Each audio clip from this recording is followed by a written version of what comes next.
I'm Alex, he's Jim, and this is the Charging Status EV podcast. How you doing, Jim? I'm good. How are you? Not too bad, not too bad. And we've got an illustrious guest with us today.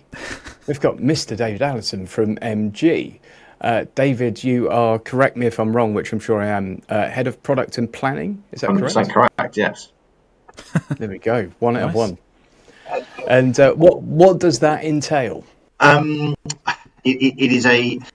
It's a very wide-ranging title, to be perfectly honest. And I think that the best way I can describe it is I am responsible for everything up to the point of when our cars effectively reach the showrooms. So the specifications, the pricing, I mean, ultimately deciding what are the right cars for us to bring into the market, I suppose, is probably where we would start. I also have responsibility for vehicle ordering, supply, onward delivery and distribution in the UK. And I also do all the tactical campaigns in my spare time as well.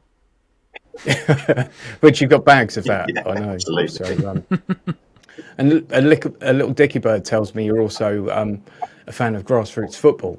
That is true. I am a season ticket holder at the National League North champions Brackley Town FC. So we're now starting our campaign in the National League. 2 games in, 1 win, 1 defeat so far. Looking forward to tomorrow's home game against Rochdale. Fantastic. Sounds good. I'm an Everton fan. So you're probably used to a higher standard of football than I am as an Everton fan.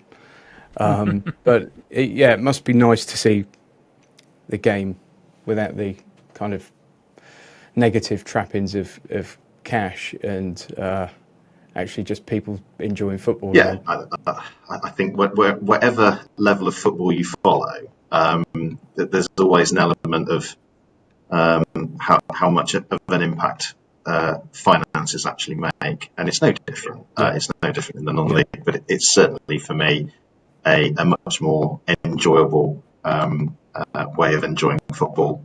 Even going down to the way that the players interact with the supporters and how the opposition supporters interact with each other, which is different than we would expect in the more professional element of the game. Good stuff.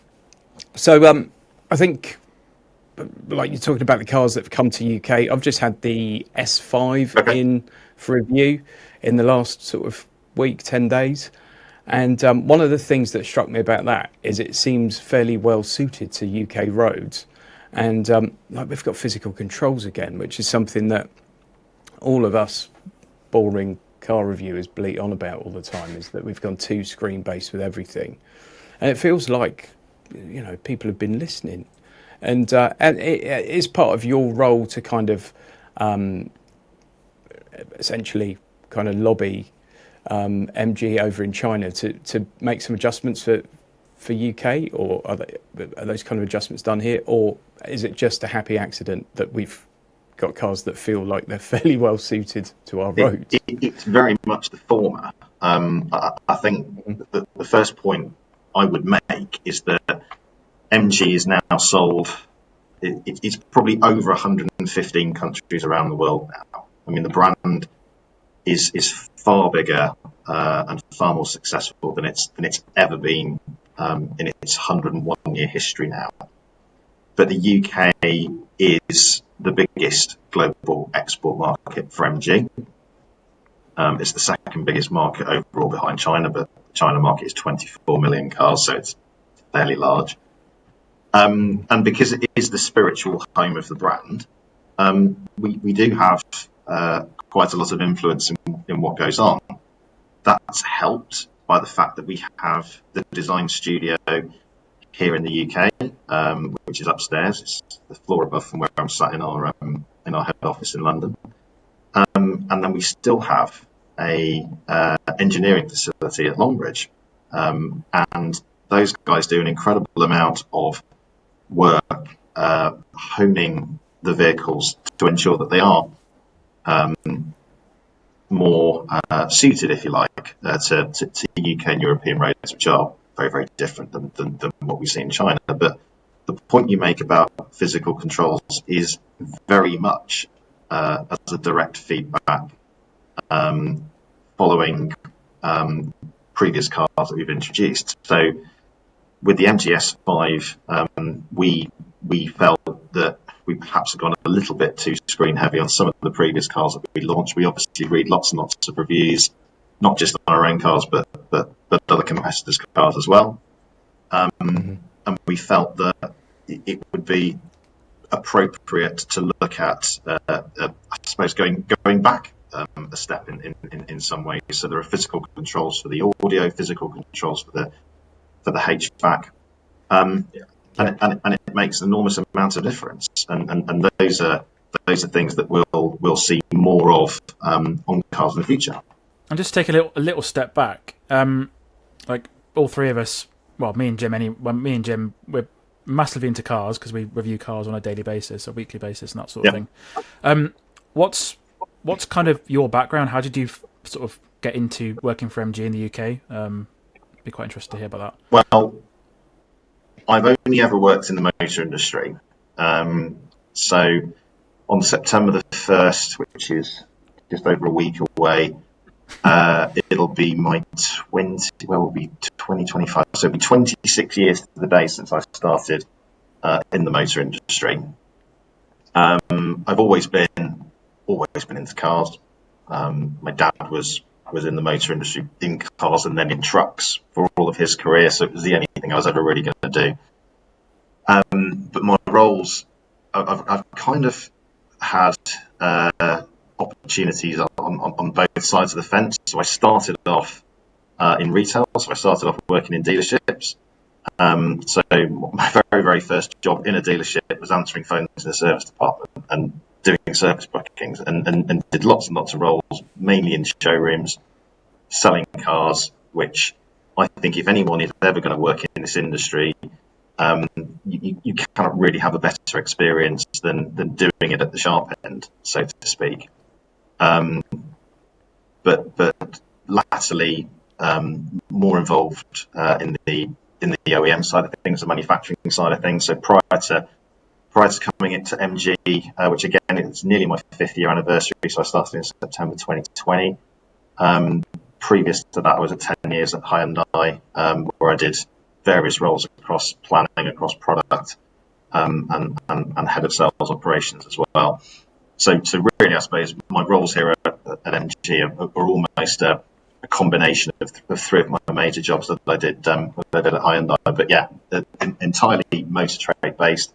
I will only ever work in the motor trade to see anything I'm interested in. To be honest, I really wouldn't want to do anything else. Fair enough. Yeah. Yeah, it's interesting, isn't it? Because I come from a completely different background. I've been doing this for like 4 years or something now, but I come from a very sort of corporate background, and I'm now in that boat where I think, I'd never do anything else. And Alex has one foot in each, but it's interesting because all these people from different backgrounds sort of come together, and at heart we're all car people, so we all kind of speak the same language, and I just think it's the most exciting time to be involved and doing what we're doing. I mean, you've got the kind of EV haters, the fossil fuel haters, these full-blooded arguments that go on between everyone, but I just think that we haven't seen this kind of change in the industry since the horse and cart sort of moved on. And it's a great time to be here. And I think MG is a really interesting one because a lot of people consider, I think if you stopped a lot of people in the street and said, what's MG? They'd probably say it's an EV brand. And I think that's testament to the massive success you've had in the EV space. And you certainly haven't had probably some of the issues with the mandate that some of the other brands have. But obviously you do everything.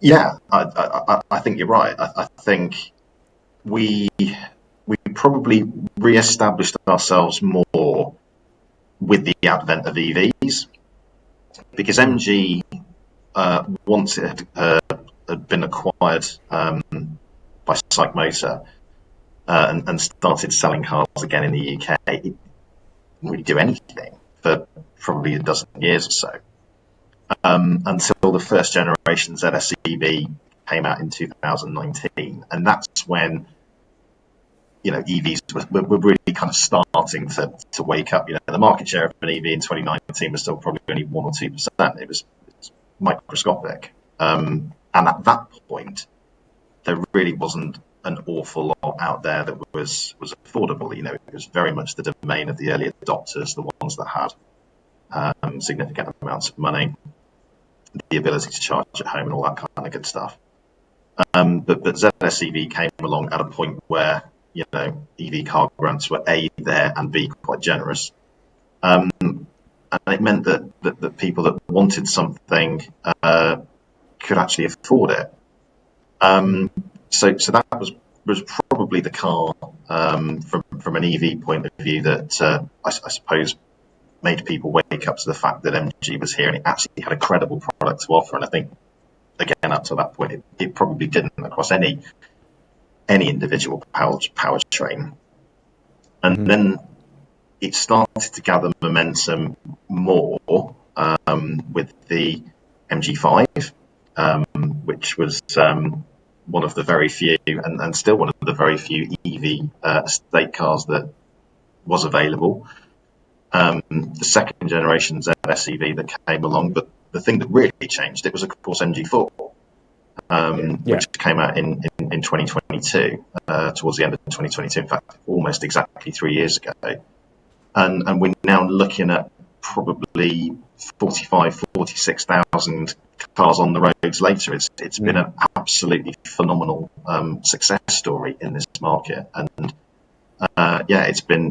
that's probably been the car, without a shadow of a doubt, that really re-established us, and certainly a car that nobody really saw coming. That's very, very briefly the synopsis that's kind of put us to the point of where we are today. Yeah, and I think what the MG4 did was kind of probably draw a little line under the fact that you are still MG, because you had something that was actually handled really well, and it was a bit more fun at the time than a lot of the other cars sort of in that, certainly around that price point. There were lots of good, sensible EVs, but it sort of had a bit of a smirk and said, come on then, give us a push on the B roads and things, rather than just, I'm really fast in a straight line. And obviously that continued with the Cyberster, which I'm guessing you were part of the reason we got the Cyberster, were you? Well, yeah. I mean, Cyberster was a product that actually started here, in London, as a bit of a kind of after hours project, if you like, up in the design studio, and go way back sort of 2017, 2018. And those guys, as an advanced design studio, so very much looking into the future, very much looking at the future trends. What is the market going to be wanting in 5-10 years time, as opposed to the next couple of years. But they were really keen on developing something as part of the 100-year anniversary, which was over 2023 and 2024. So they were already looking 5 or 6 years ahead and saying, what could we do to mark that? And of course, being British, being part of the UK, their view was they really wanted to do something sporty, something convertible, and it was always conceived as an electric car. There was never a case of saying, well, let's develop something and stick a V8 in front of it. It was like, no. The EV is actually the most important part of the of the project and the platform, and the way that the weight distribution works. Actually, it suits a convertible really, really well. So their ambition, if you like, was really important in order to get this project off the ground. And it took a long time for it to actually happen, because, of course, you had COVID right in the middle of it. It probably, in all honesty, was like a lot of the cars. They were probably delayed by a good year or 18 months, just purely because of the pandemic. And a lot of cars probably never even saw the light of day because of all of the pain and suffering that companies had to go through during the pandemic. It was probably a case of, in many circumstances, well, let's just strike that one off or cross that one off because we can't afford to do it because of this, that, and the other. But luckily, we were able to keep that project going, and it was, from memory, the Shanghai Motor Show of 2021, where the chairman at the time saw what was at that point the concept and effectively said, "Let's do it." It was very, very much a case of that. And then by 2024, I think where we are now. It would have been 2023 where the car was first shown. So we first showed the car at Goodwood in 2023, and then we're pretty much a year on now from when the first cars hit the road. So it's been a long time to get it there, but it's been an absolutely fascinating journey in order to actually do something, and something that was, bringing an EV to market that is purely there for design and purely there for driving pleasure is something that I'd never been involved in before. I remember doing the media presentation, and it got about 2/3 of the way through before I even started talking about range and battery capacity, because no one really cared about it. It was very much about this is a car that people want to buy and people want to enjoy driving and people want to enjoy looking at, and that's exactly what it does. Yeah, which is a brilliant thing, and I've said it on other shows and stuff, but keeping the car enthusiasts engaged and not just us having a sea of things that make great financial sense and they're cheap to run or good for the environment or whatever else, coming up with progressive stuff that actually keeps car people engaged, I think is very important. And I think, we've seen it now with the Renault 5. There are lots of people that I'd never ever have an EV, and they see images of that and they're like, oh, actually, that looks quite nice. And I think that's the thing that will allow more people to have pleasant conversations around cars and fuel sources and things in future, rather than it being sort of us and them, this kind of tribal mentality that happens at times. Which upsets me greatly, because I like everything. Sorry, there's no question. It was just a random statement. I've just gone off on one again, as I do. Alex, ask a question. Based on the thing that Jim was saying a minute ago, MG's got both. Well, it's got hybrids, petrol cars, and EVs. How do you think that MG has sort of done better than other brands in terms of like the ZEV mandate, for example, because a lot of other brands are struggling a little bit, if you know what I mean, not riding it that well. How do you think MG have navigated that?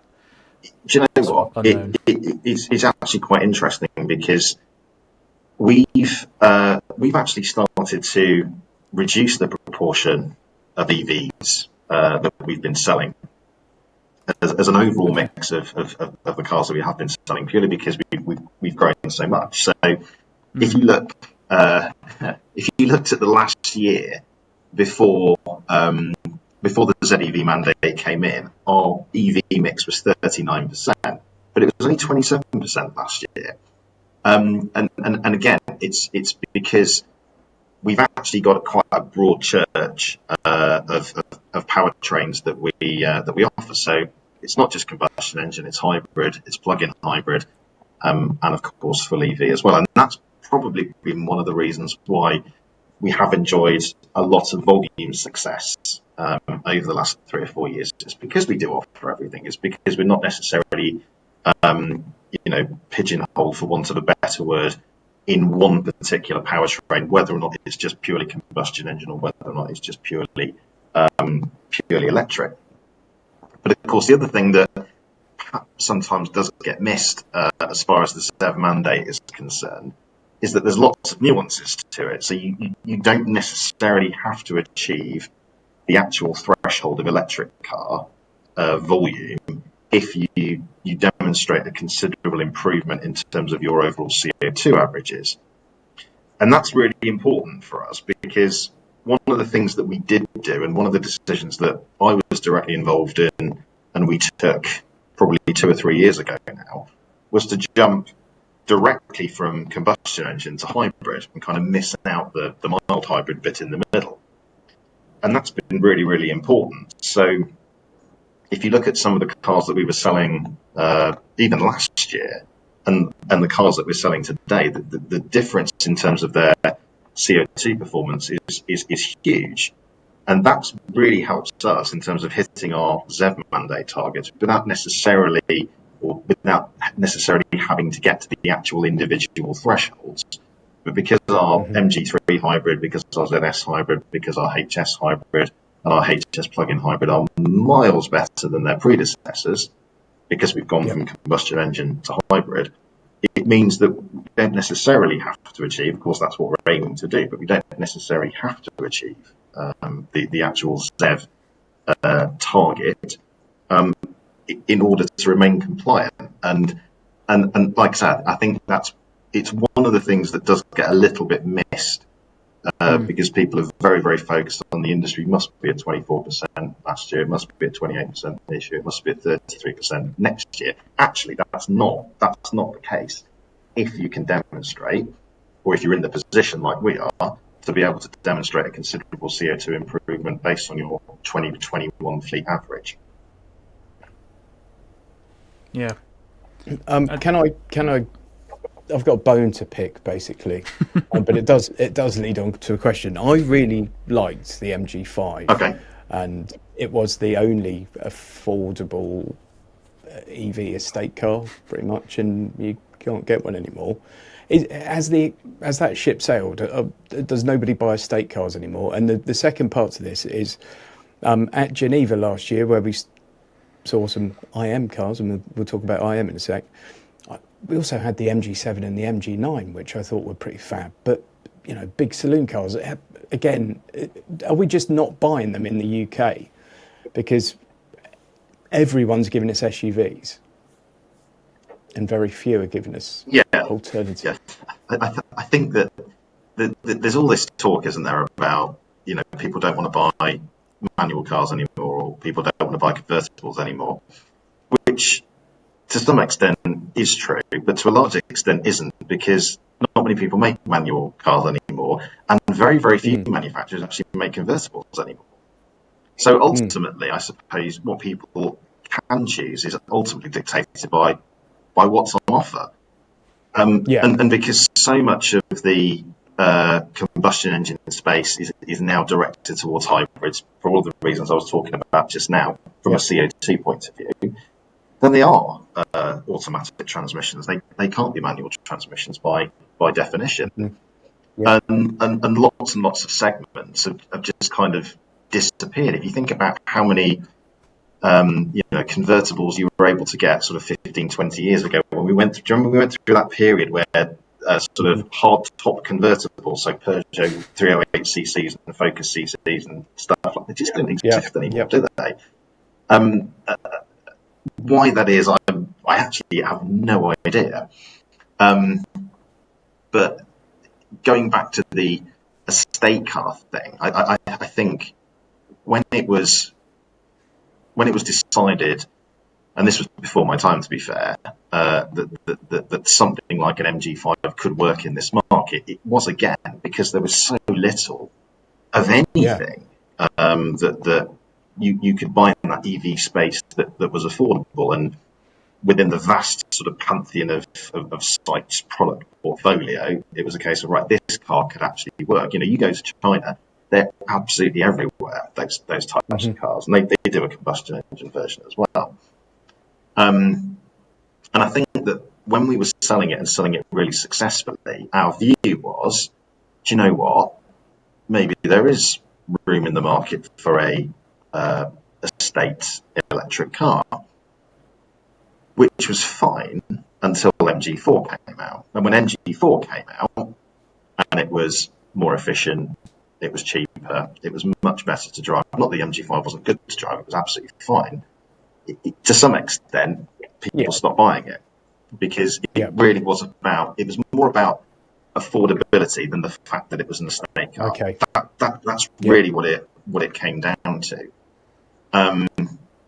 So I think if we were saying, right, clean sheet of paper, what is the kind of the next 2 or 3 cars that we might be looking at, or gaps in the market or niches that we don't currently occupy? I'm sorry to say, an estate car probably wouldn't be in there. Sure. Yeah. Okay. I'm not surprised. But it is. Yeah. I always have these kind of thoughts. Does nobody buy this anymore because there aren't any to buy? Because it does make it difficult. But then you wonder why there aren't any to buy. Well, perhaps nobody bought the ones that were available to buy. But yeah. Okay. And the big saloons, I guess. I know, like the MG7, MG9.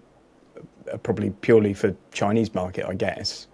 And again, do we see any future for those kind of vehicles in the UK? No. I mean, I drove an MG7 in China, 2-litre turbo, 9-speed automatic, lovely, made a great noise. Yeah. Completely impractical and would never sell, even though it's lovely to drive and really lovely to look at, but nobody would buy it. So doesn't work. But they will buy an IM. Well, we hope so. We hope so. Yeah, because why would we be doing that if we weren't confident that people were going to buy it? And the difference purely comes down to the powertrain. You know, it is strange, isn't it? How, and we've I found this when I was at Hyundai. You know, how much EV democratizes brand. You know, the kind of very traditional market that was entirely dominated by German brands. You know, the reason why Ford stopped doing Mondeos and Vauxhall stopped doing Insignias was because people just bought 3 Series and A4s and C classes. But all of a sudden EV comes along, and people, I think, are more willing to try different brands, and they're willing to accept unfamiliar brands as well. When it comes to new technology, and that's a real big departure for what is traditionally quite a traditional industry, isn't it? And this is definitely where, you know, lots of new brands coming into this market have been able to take advantage of those sort of trends or those mentalities, if you like, that's quite willing to accept spending, you know, 30, 40, 50, 60,000 pounds, whatever it might be, on something that might not necessarily have a German badge on the front of it. Yeah, we first saw IM at Goodwood, which was, I think it was last month, wasn't it? It was. Yeah, time goes very quickly at the moment. We saw your presentation. I remember it well. Actually. Yeah. Yeah, and yes, I remember it well. Yeah, and I spent a good amount of time on the MG stand just filming bits and pieces, and the amount of interest in those 2 cars was immense. Just the people flocking, people looking inside it. I could barely get anywhere near it, to be honest, at one point. So, what's been the reaction to those 2 new cars? Because it is a sub brand in China, but it's kind of sort of a different model lineup in the UK, isn't it? It's a little bit different. Yeah. Sort of. So you're quite right. It's a sub brand in China, but where it's being sold internationally, it's being sold through the established MG network, which is far bigger and far more influential, if you like, in some of those export markets, the UK being a classic example. And I suppose we felt that if we were going to have the best opportunity with it, you know, we've got a ready-made dealer network of 155 dealers that are really good at selling electric cars. And it's an area of the market that we don't currently operate in. You know, no one that's going to buy an MG IM, I think, would probably consider buying an MG4. Maybe they would, but they probably don't. So we're not really treading on anyone's toes. And we're giving ourselves and our dealer network a really, really amazing opportunity to go into a different space and say, here is an amazing car, 5 meter car, 4.9 meter car with huge amounts of power, amazing levels of technology, for what is still, in kind of true MG fashion, an extremely good value for money opportunity. So I think that the reaction, Alex, that you saw was something that very much we saw as well. Nobody really saw it coming. We're quite good at keeping things a secret and doing things, very much at the last minute, and taking people by surprise. We did it with MG4. Cyberster less so, because obviously it was quite a long gestation in terms of bringing the car out. But I think with this product, it's like I say, it's really taken lots and lots of people by surprise. And within a couple of weeks, people will be able to start seeing them in showrooms, because we're getting pretty close now to starting being able to deliver them. Nice. Great. I your fleet sales guys, people selling into fleet, must be absolutely licking their lips at the moment, because it just feels like the thing they've been waiting for has just arrived. Yeah, I mean, we are extraordinarily good at selling electric cars to private retail customers. In fact, outside of Tesla, we've sold more electric cars to private retail customers than any brand since 2019. So we occupy this space that's kind of, I don't know, £20,000 to £30,000. And we had that to ourselves, actually, for probably a couple of years. And certainly over the last 12 to 18 months, everyone has been coming into that space. So it's become harder, without a shadow of a doubt. The competition is getting better and more numerous in terms of the choice, which is great for consumers. So it makes even more sense, to my mind, that we branch out into an area of the marketplace that we're currently not represented in, and actually aren't particularly good at selling into, because the corporate customer that buys a car through salary sacrifice, or buys a car through benefit in kind, can actually have access to some pretty serious pieces of machinery for not a huge amount of money, in terms of, certainly in terms of a monthly tax bill. So with this kind of car, this gives us an opportunity to compete with the cars which occupy those price points and offers the same levels of technology. Yeah, it looks very, very interesting. I've reserved a space on the drive for one of those, so let Richard know that I need to be near the top of the list, please. Don't worry, there's lots of demand out there, Jim, but I'm sure we'll find a space for you. Yeah. No, I can only imagine. Well, I think we've held you for long enough, and it's time for you to take your freedom. But thanks very much for joining us, David. It's an absolute pleasure. You're welcome. Actually, one final thing. When we first met, it was over something that looked very much like a Cyberster, but didn't necessarily have a soft top. What would that have been then? That may have been a Roadster. Possibly. Enlighten me further. Go on. You have to remind me. It was in December, somewhere off the A34. Other people were there. It's not sinister as it may sound. And I think you had Cyberster and a Roadster there, and I think the Roadster was the only one in the UK. Basically, very much had the look of a hardtop Cyberster. Okay, so we're talking about the Cyber GTS, I think, aren't we? The Cyber GTS. There we go.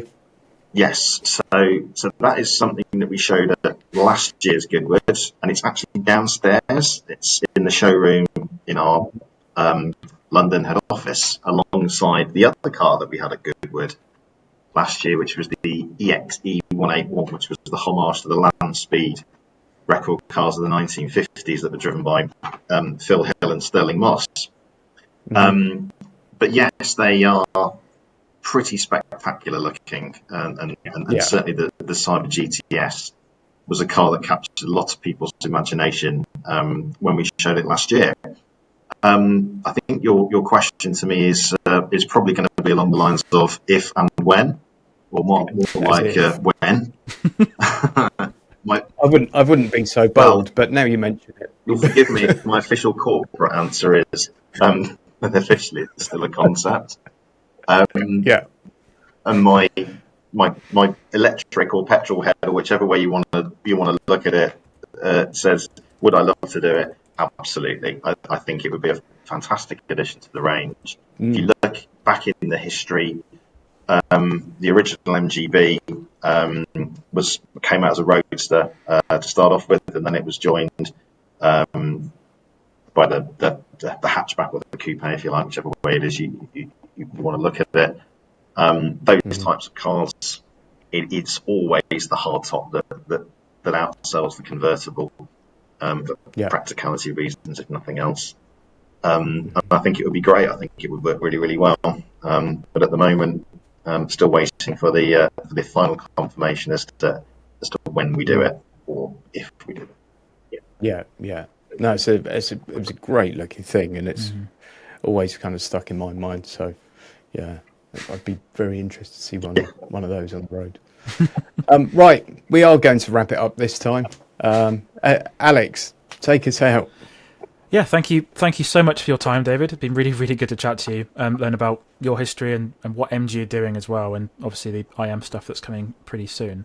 Where can people find more about you if you've got some online presence? You'll find my name and lots of quotations pretty much everywhere, really. So I quite often have a look myself. But yeah, I have a LinkedIn page if anyone wants to look me up on LinkedIn.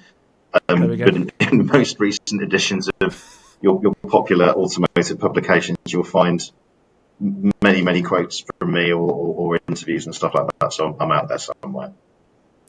Very good. Yeah, you can find this podcast in video on YouTube, in audio on Spotify and Apple Podcasts and that sort of stuff there. Where can people find you online, Jim? Notaguru.co.uk or my website. That is my website, my YouTube channel, which is definitely Notaguru. Sweet. You can find my website, theinterface.uk, and all my car reviews over on YouTube, The Interface Cars. Again, thank you so much, David, for your time, and we'll see you again next week. You're welcome. Thanks for the opportunity.